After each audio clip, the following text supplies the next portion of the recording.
It was one of those Chicago downpours that hits like a bad breakup, relentless, soaking everything in sight, turning Grant Park into a soggy mess of puddles and hurried footsteps.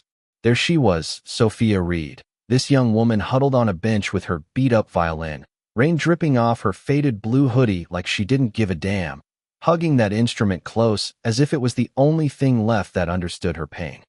Folks rushing by couldn't help but stare, some laughing under their umbrellas, calling her a fool for playing in the storm, but what they didn't know was this wasn't some desperate busking gig.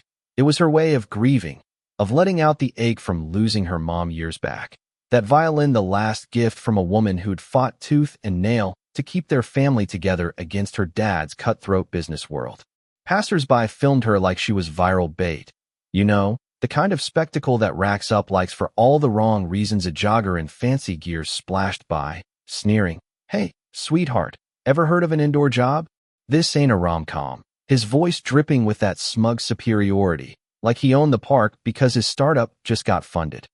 Sophia didn't flinch, just traced her fingers over the violin strings, her mind flashing back to those family dinners where her dad, a real estate tycoon, would dismiss her music as a hobby, pushing her toward boardrooms instead. That's why she'd walked away from it all, choosing a tiny apartment over the Lakeshore Drive penthouse, craving authenticity over inheritance. A street vendor nearby, this grizzled guy with a coffee cart, leaned out and barked, "Kid, you're wrecking that fiddle, go home before it warps." His tone rough, but laced with that paternal concern, maybe from seeing too many dreamers crash in the city. But Sophia met his eyes steady, whispering under her breath, "Home's wherever the music takes me," and kept playing, notes cutting through the rain like quiet defiance.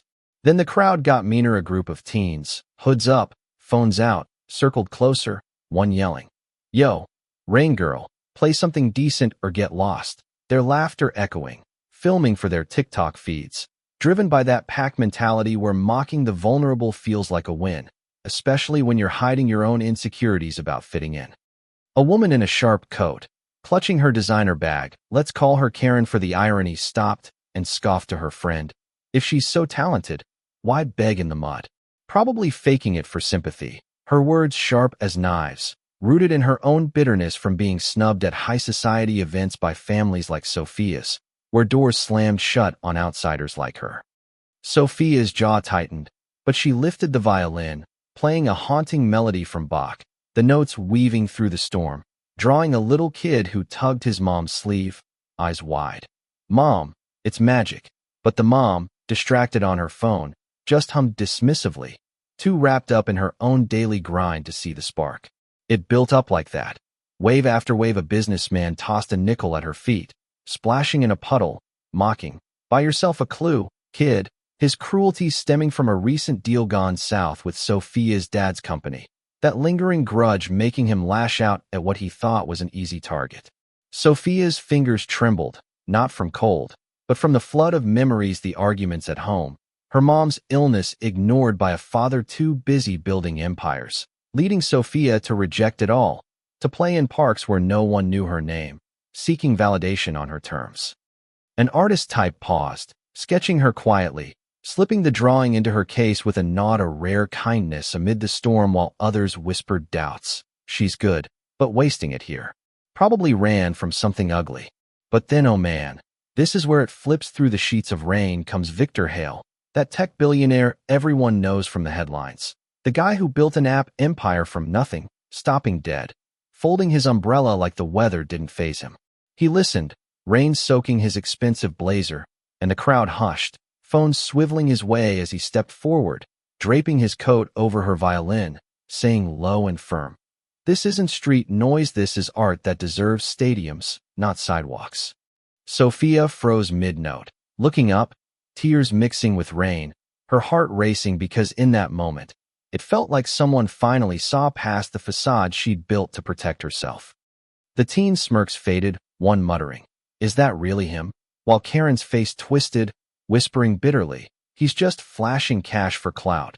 Her envy boiling over as Victor pulled out his phone, dialing, "Get the Symphony Center ready, I've got your headliner for tomorrow."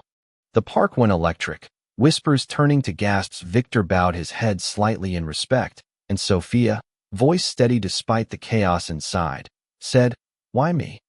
He smiled faintly. "Because real talent doesn't hide. It demands to be heard, and I've lost enough in life to know when to fight for it." Turns out, Victor had his own scars, a sister who'd been a musician crushed by industry pressures, fueling his quiet philanthropy.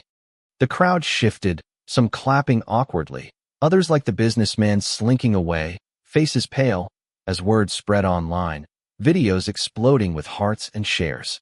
Fast forward to the next night at Symphony Center, the hall packed with skeptics and fans alike. Sophia walking on stage in a simple black dress, that same scratched violin in hand. Her husband, yeah. Turns out she's married to a low-key architect from her old world, Alex Reed, who slipped in quietly, his presence a grounding force after years of supporting her rebellion against family expectations. She played, notes soaring fierce and pure, the audience, including Karen in the back, purse forgotten, tears streaming transfixed, while the teens watched from home, their accounts nuked by backlash, regretting their cruelty as sponsors dropped and friends ghosted. The businessman? Fired that afternoon, his firm's ties to Sophia's family severed, not revenge, but the natural fallout of crossed paths in a cutthroat city. Karen's boutique tanked, her smug posts buried under online fury, forcing her to confront her own shallowness. As the applause thundered, Sophia didn't bask. She just nodded, walking off with Alex's hand in hers, Victor clapping from the front, the moment lingering like a question: was this justice? Or just the wheel turning? You see, Sophia never sought payback. She played for healing, but the world twisted it into a reckoning, leaving folks wondering if privilege blinds us all, or if true grit always rises.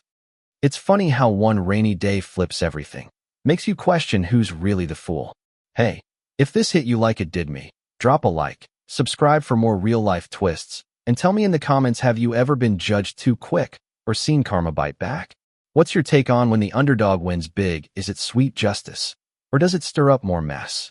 Share your stories. Let's keep the convo going.